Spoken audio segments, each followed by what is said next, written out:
Hello. Hello. I have a very important question for you. Is it a D-bag question or a normal question? It is a normal question?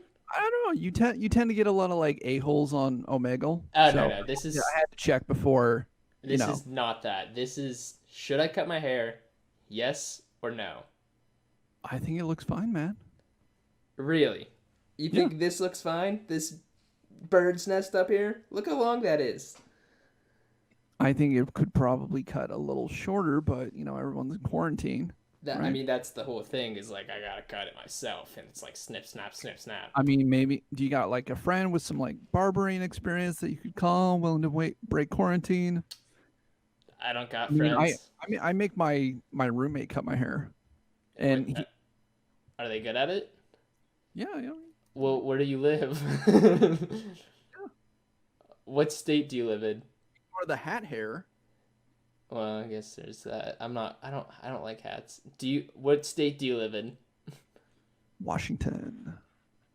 That's a little far for me. Dang it. All Where right. Well, in the world are you? North Carolina. Yeah, that is a little far. Yeah, just a little bit for a haircut. I was just hoping to just I, snip you know, snap. there's gonna be some barber out there near you willing to put on like a hazmat suit and come over, I'll pay cut him. your hair, right? I'll pay him extra, Pay him or extra for the hazmat suit. I could change my Omegle thing from YouTube to barber, and hopefully I could get somebody just to instruct me what to do. That would just put a cosmetology, right? Put all the makeup and You whatever. would And just probably get a lot of really attractive women like hitting you up right then. that I could mean, work. that's That's a good yeah, idea, that's actually. smart, dude. All right. Well, thank you for the advice, sir. Hey, my pleasure. Have a Wait, good wait, day. wait. Is that a DJI hat? Like the drone? Yep, yep. Do you have a DJI drone? No, this hat came as part of a sponsorship package we got. Oh, what do you do? I'm a YouTuber. Well, guess what, buddy? Me too. Oh yeah? Dab me up. What's your YouTube? Studio Capon. Studio Cap or Studio Cabin? Capon. Like I got a cap on. Like a. Oh, okay. Cap on. I thought you were like studio, like oh, you're capping, bro. Like that. Animation and VR. Yeah, that's what we make. We make 360 animated films. Really? Yeah. And then we sold a show to a network too. So You sold a show to a network. yeah, that's what we're most known for. Is it like a thing like I can go watch right now, or is it like still in the works? You know what? It ran for 3 seasons, and now we just keep it as a podcast. Wait, what was it called? So glitched, a VR talk show. So we did like the celebrity of the Oh. week sort of deal. So we had like Barnacle Nerdgasm, I Justine, Jake from Vsauce 3, you know, Oh. Darling, the adult star. Oh wait, who was that No, last it one? was like a full on production, man. What did it what thing did you sell it to? We did 1 season on Alt Space before they went bankrupt and Microsoft bought them. And then 2 seasons on High Fidelity, which used to be Second Life back in the day. I think they had the same like sponsorship or investor platform, so Linden Labs. Okay. Okay, so Yeah. I'm assuming you're a big gamer then. Uh, no. I'm Yeah. really into virtual reality content though. Okay, so you don't like play it though, or do you more like watch it or create it? No. So I would probably fit best into the category of like animation, an animator, but for Okay. 360 video. So you're telling me like the YouTube videos where I can like take my phone and I'm like, whoa, like that, like you can do that, but with animation. Yeah, no, that's our specialty. Wait, so like I could be like this and then look around like in the animation Yeah, itself. yeah. Wait, hold on. Which video can I click on that would Try Mario VR. I think that's the main one for the channel. or Pac-Man's Haunted House? That works too. What the? Right? How do you even go about making that? Dude, I've been making YouTube videos as a motion designer for 10 years. Yeah. My the guy who owns the channel with me, he created After Effects Seattle, which is the largest motion design user group in the country. We meet once a month at the Adobe campus in Fremont. Wait, this is so cool. No, we do this at a very high level. No, yeah, that looks really high level. Holy, Thanks, man. what? Um, What do I use to make it? yeah, what do you use to make it?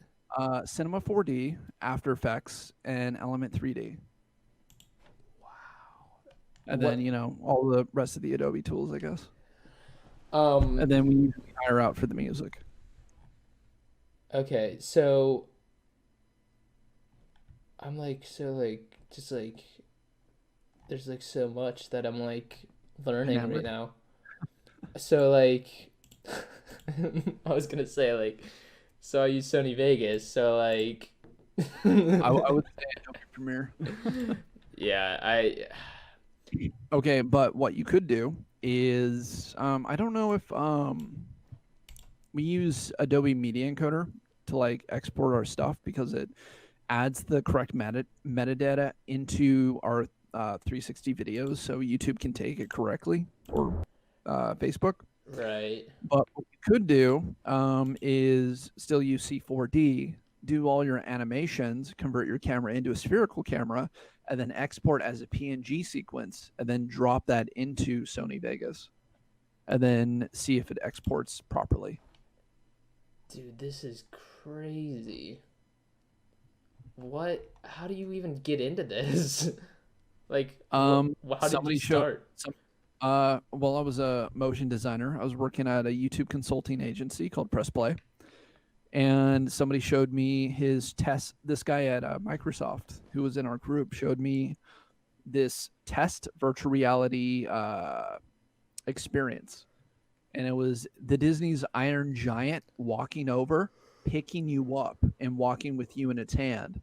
And this was before any of the headsets were out. It was like it was basically off a cell phone and I don't know, the Samsung Gear VR, which was before the Oculus or the Vive came out. Mm. And I was like, this is the future. And I saved up for my art directing job for 3 months, quit, pursued it full time. Best decision I ever made. Yeah, I mean, that sounds like a good decision. So, I mean, this is like still like the future. Oh, absolutely. There's like so much like, Potential. yeah. Yeah. Like, what's like your next like? Are you like working on anything like right now? Yeah, we have a Sonic the Hedgehog experience that's rendering currently, and then after that we're doing Minecraft. Minecraft, Minecraft. like beating the Ender Dragon. No, it'll be like a roller coaster that we're doing with another big name YouTuber. Oh, The so it's like a million plus collab. channel. What? So it's like a collab. Yeah. Like what? They're gonna be riding the roller coaster? Yeah. Him and his son. And they got like 1 million subscribers, so it's totally worth doing. That's actually so sick. Whoa. This is Wait, so do you just like how do you collab with people a lot? Yeah, I mean, as much as we can or we have time for. Have you done anything in the Madden aspect? The football You mean game? like football? Yeah. No, we're not. Well, I'm not. I'm not a very big sports guy. So so like you guys take video games and make it into like a first person th- 360 video. Yeah, these are basically our baseline like experiment. So what we like to do are viral marketing tests. So like we were like, can we grow an audience out of nothing on Instagram? And we were able to get to about 30,000. We Wait, were able to get the Super Mario video to get millions and millions of views. just like with SEO or like SEO, sharing it, figuring out how to properly do everything. I have a what is it? We have a Giphy account with like 8 million views. oh. We tried doing it with Pexels. It has about 4 million, and my face is on probably 25,000 videos, articles, blogs. Someone hired me to go speak at their event, not realizing the stock photography they were using was me, and it was already on their banner. That was fun. I was like, "Oh, great, you guys found me." They're like, "What are you talking about?" I'm like, "That's me." That's They're like, actually "Oh shit!" so funny. All right. So did you like? So are these through like Facebook ads or like? No, no, we try to do it without putting any money into it. So how did you go from 0 to 30K on Instagram? Basically, we built a so we put together our own hashtag for content, and then we found channels that were already using submission platforms for, hey, share my art sort of deal. And then we started doing 3 posts a day of other people's artwork. It took me 10 minutes. Right. And in 6 months, we had almost 30,000. So, okay. So then, like with the TikTok thing, so are you like figuring out like algorithms, or is it more just Yeah, yeah, like, of course. We do algorithms. One of my roommates has 15,000 creating content. Him and his wife own a dance studio. She does dancing videos, uh-huh, belly dancing specifically. on YouTube? And she's no on TikTok. Oh, on TikTok. Yeah, she didn't have any prior social media presence. Okay, and So she has 15K already, she has 450, or I think, 450,000. thousand. Wow. Yeah. Okay. No, she did a really good job. And we sit down and we try to advise her as if she was a client. Right. So now we feel adequate to advise people on TikTok if we really had to. So you do more than just the 360 Yeah, yeah. stuff. No, we had to start a production studio when we sold the show to a network. And then when it didn't get picked up for a 4th season, we went, all right, we have this production studio. What are we good at? Because we got bills to pay. Okay. Yeah. So So I'm an XR content creation and marketing company called so, Studio Capon. so Studio Capon isn't just the 360 stuff. And No, no, we take on clients that pay us to make their shit. so you actually create content for people. Yeah, Okay. that's what we're good at. So like let's say I was a client. I would pay you to do what exactly? We would take a look at your marketing strategy. We would make sure we would find all of your pain points. And then depending on what your needs are, we might create content for you. We might run your social media. We might run advertising for you through Facebook. We might build a chatbot for you. How much what do you charge? $850 a day. 850 a day. Oh, a day. Like $8.50 or 850? $850 a day. Oh, so you're talking like big companies. Yeah, no, the people we like to work with are like for instance, Skype hired me to write them a show. And then they flew me down to TwitchCon and, I got to host that show and then, Skype is Skype. So they Right. juggled everything around and then after we got done filming the first like 4 videos, the project died. Oh, really? But I still got paid. Right, So, yeah. What else have you worked on? oh man. Let's see. I was a headliner at VRLA with Justine. Okay. I don't know, there's a lot of stuff, man. So what would you title yourself as? Like marketer or like I don't know. I would social media futurist public speaker. that sounds And then that sounds cool. new media artist. So what would be like what's something that is coming but people aren't hopping on yet? So I would say TikTok 6 months ago. Yeah. You might look at Quibi and Byte as possible newcomers. Okay. But they have to hit saturation of the teen market for it to actually hold up. Teen market. Yeah, so basically all social media has a couple of different versions of their life cycle. Okay. Yeah. One, you have your, it goes to market and you either run out of money, a bigger company buys it, thinking it's going to be the next big thing, Mm-hmm.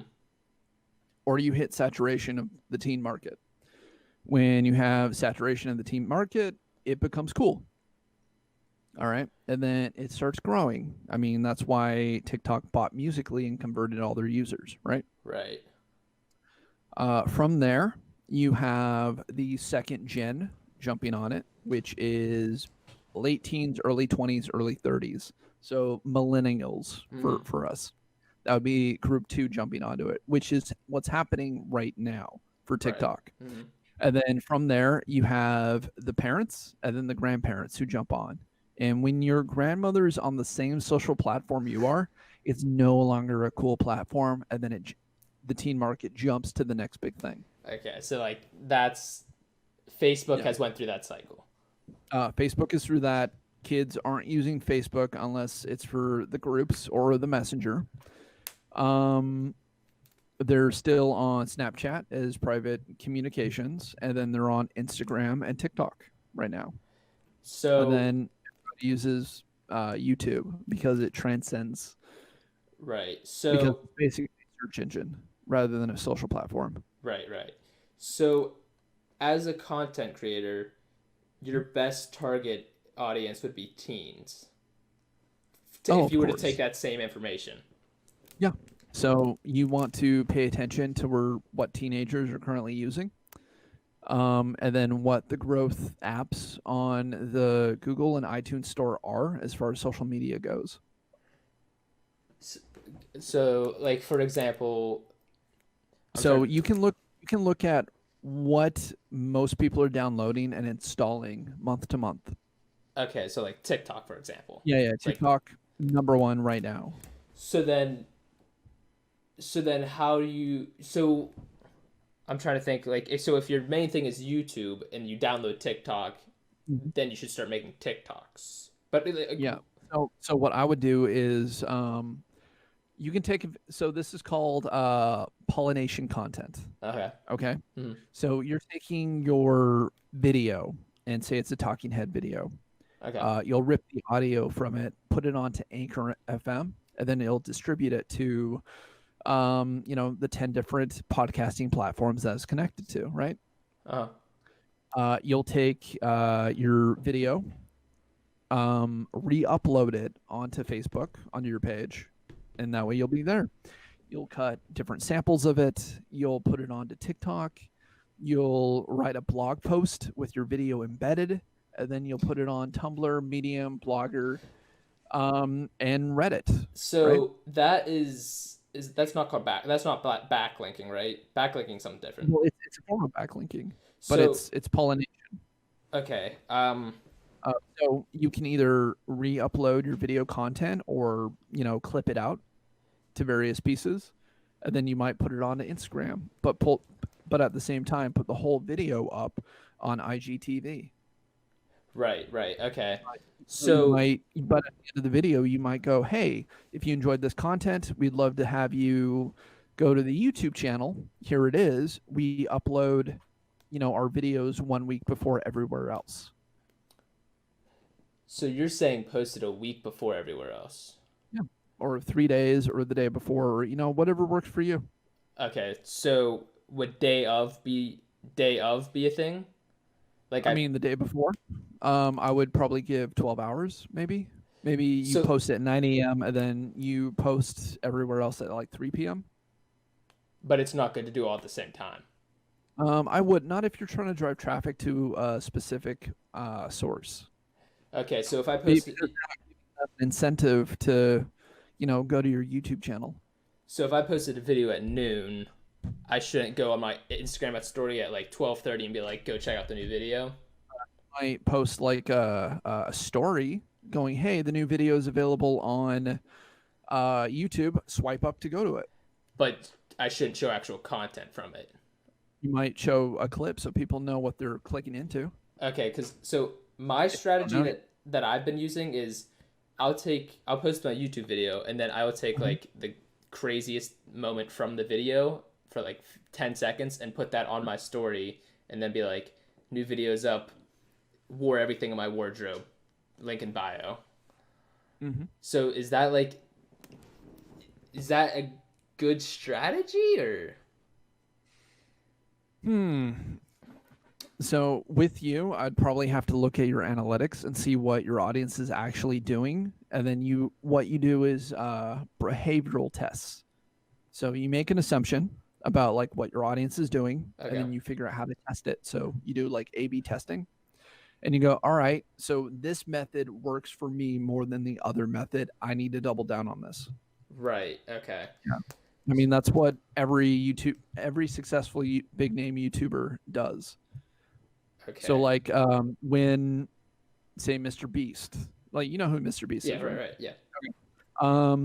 So when he hooked up with the Night Company and Daryl Eves and the Harmon brothers and all those guys prior to going big, that's exactly what they did. They started looking at analytics. They did a lot of A/B testing. They did a lot of trying to figure out exactly what the behavioral study of their reviewers is actually doing based on their assumptions. And then when they found out that something is very successful, such as, hey, when money's involved, people tend to watch more. Or when we do bigger and bigger challenges, that's when people are more up to subscribe. So then they and you know it took him 7 years of figuring exactly how to make his content. Like nobody was watching him for the first like 7 years of doing his daily videos. Yeah. Wow. Okay. Right. Jeez. So okay, like okay, so my channel I have 114K. And Okay. I built that on Madden content, the video game. And I've been doing that for the last almost 5 years. Okay. What is the best approach to go to transition the content? I would probably do React videos, but in the time space of 1 minute within TikTok. Try to find some sort of lead in and reason for them to stay, and then build it up that way. Or you might go, hey, these are the craziest, Madden gameplays, put together, craziest Madden gameplay of the day. You won't believe, what happened. Stay till the end. Okay, so what I've been doing is I found out that like a certain thumbnail on my channel works. It'll get 20,000 views every single time I post it. Yeah. And it's the same format of content that I've been doing. So I'll do 2 of those a week, and then I'm experimenting with 1 video a week, which is like I'm literally filming right now. I was going on Omegle, asking 10. My thing was, if I get 10 yeses or 10 no's or 10 yeses, whether people said to cut my hair or not, I would do it. And I mean, I'm gonna do it. But so like, just like kind of like. Oh, are we recording right now? I am, but I'm not. I won't use this, obviously. Okay. But unless you want me to. You know what? Clip it out and send it to me, and I'll post it. Okay. What's an email? Yeah. Because I've been doing Madden for like so long. The thing is, like, I'm just kind of like burnt out of it, right? So I've been what I did at the start of this year was I added a new element to the videos where I would take one player and they would put versus another player and see who could complete the challenge first. And I added the aspect of a forfeit to it, where if I didn't get the touchdown on the first try, then I do some sort of punishment that the audience picks. So that's what my content has been for like the start of 2020. And it kind of gave, the Madden like another aspect. And my whole purpose was I was trying to build the audience to subscribe to me for the forfeit part versus the Madden content. Yeah. So I'm still searching for that place where I can post more of the forfeit content, but still have the Madden viewers watch it. Gotcha. And that's that's been my whole like struggle like this whole year is like I've just been trying to transition from Madden content to more in real life like jackass like. Have you thought about just starting the second channel? I realize the idea of trying to leverage the audience you've already built. You said you have 141,000, right? 14K, yeah, 114K. 114,000. Sorry. Type it in, so yes, the idea is very scary of having to start from zero, but you're not starting from zero because you can go, hey, if you enjoyed this video, hit this. If you want something else, that we're trying to build, try this other video and make it part of the end card. Okay. Right. So, but then still continue the Madden on the main channel. Yeah, keep doing that. If that's your bread and butter, keep doing it. Yeah. Don't diverge. But if you try to if you change your video into there's something for everybody, it effectively is for nobody. Okay, well, that's impactful right there. I never really thought of it that way. So you're saying, okay, well. So there's a reason why niche channels work. And right. Unless you're like, vlogging everything and it goes crazy all the time, odds are you were probably an old school YouTuber where that worked and it was already expected of you. Right. But if you were under, 1 million subscribers, you really need to have a niche. Right, and that's where Madden is my niche. And that's niche. The challenge is double down on it, dude. Right, but that's the thing though. Is like I've been doing it for so long where it's just like I'm looking for something new, but to continue. I'm gonna tell you, if you start diverging from that content, you risk losing the audience you already have.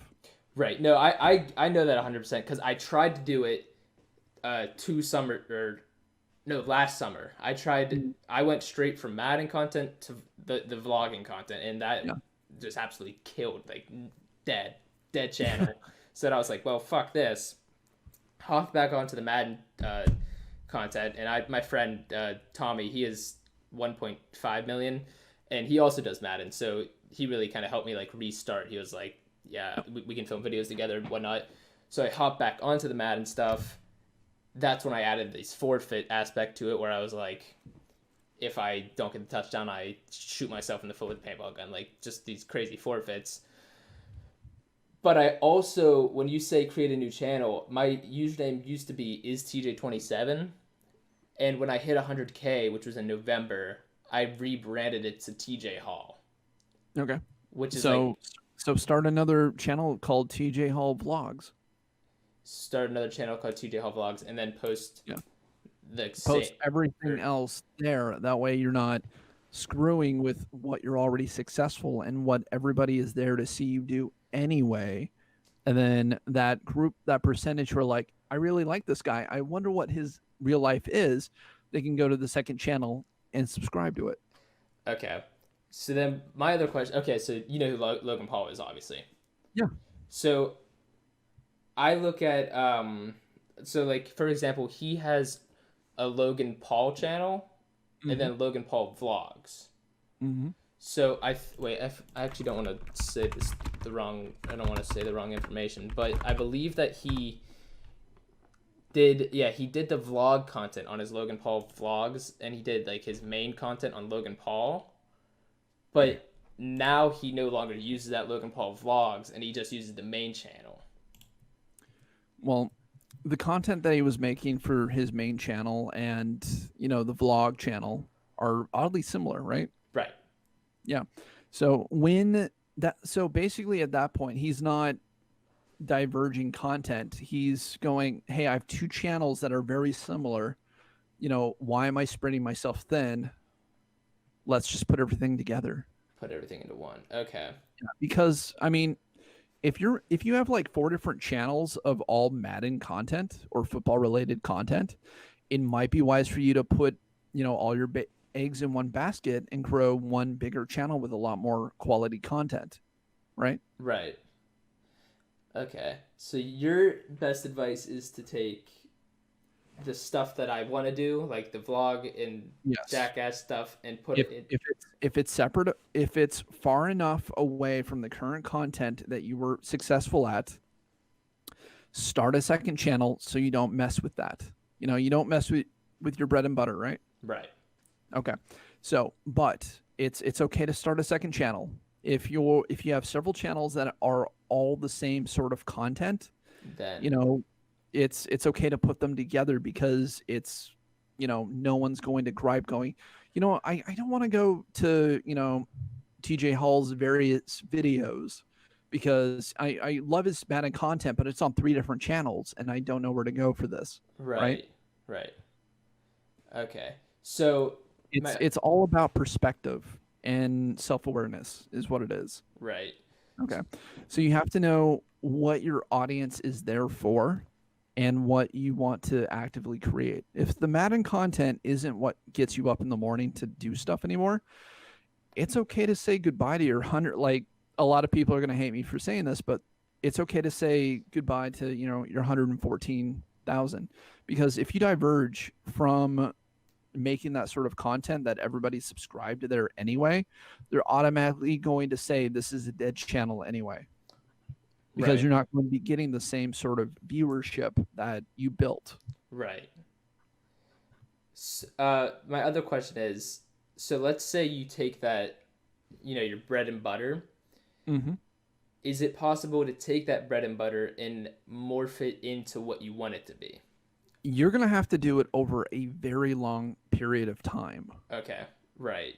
Like a year pretty much. Yeah, you're going to have to build a 12-month plan, because now you have to change the psychological profiling of the people who are subscribed to the channel. Right. So Which, in that case, if that's the route you want to do, awesome. that's But it might be easier for you to just do a second channel. that's sort of what I've been doing though. Is so I started in January, like 2020 January. I started and I was posting one, two, three, four. I was posting 5 Madden videos a day, or not a day. I was posting 5 Madden videos a week, one in real life video a week. I did that for 2 weeks. Went down to 4 Madden videos a week, one in real life video a week. And the in real life content at the time was football as well. Did that for 3 or 2 weeks. Then I did 3 Madden videos a week, one in real life video a week. Did that for 4 weeks. And now I've been doing 2 Madden videos a week, one in real life video a week. I think it's been the last like 6 weeks, maybe more, but the Madden content is also switched up from just being Madden content to that Madden plus the forfeit in it. Okay.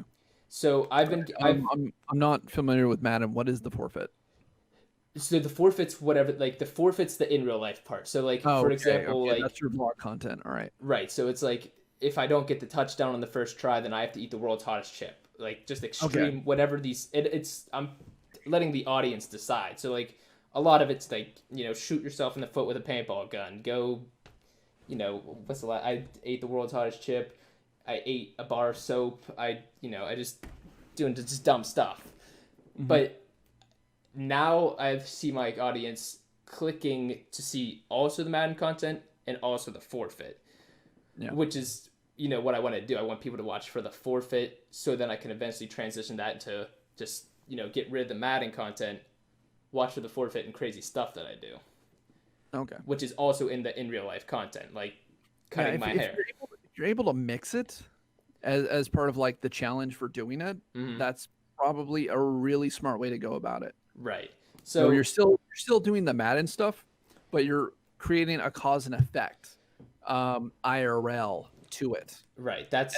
I think that's really smart. That's a really smart approach of doing it. And that's what I've been that's what I've been doing for as I said, so far it's been 6 weeks that I've been doing the 2 Madden, one in real life. Yeah.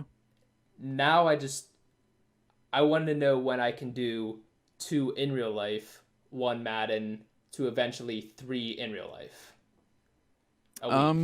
Again, that's A/B testing, man.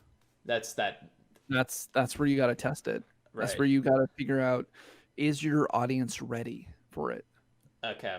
And it's really going to be, look at the analytics, look how they're observing. They have to basically get used to you doing IRL content is what's going on. Oh. And it looks like your camera's about to die. Yeah, it's fine. It'll go off, but I'll still be here. So you obviously charge $850 a day. I don't have that kind of money. Yeah. Do you have any like recommendations that like, cheaper agencies, or do you know people that do that stuff? Or you have the Social Blade plugin for your YouTube channel? Yeah. Okay, so you're probably using that TubeBuddy, vidIQ's Morning Fame. I have TubeBuddy, and I didn't quite get the other two. Morning Fame Morning Fame. and Okay. Social Blade. Social. Yeah, I got Social Yeah. Blade. I would learn how to, how to read analytics. Okay. Basically, go video by video. Go, all right, this is how people are. This is what my normal audience behaves according to this video. Here is one just like it. Awesome. Okay, I have a pattern. 6 videos. That's the pattern. That's the average. All right. Now I'm going to put, some more IRL content in there, and it's 50-50, right? Okay, I'm getting them used to seeing my face without the Madden stuff a little bit more. And when it starts going, okay, the views and the react is just like how just the Madden videos are. All right, it's time to add a little bit more. Right. And you might find a little bit of a drop Right. in your content, and that's going to be normal. That's the risk that you have for changing your content. Right. Okay. So. But that might be required to get bigger. Right. Okay. So with the Morning Fame,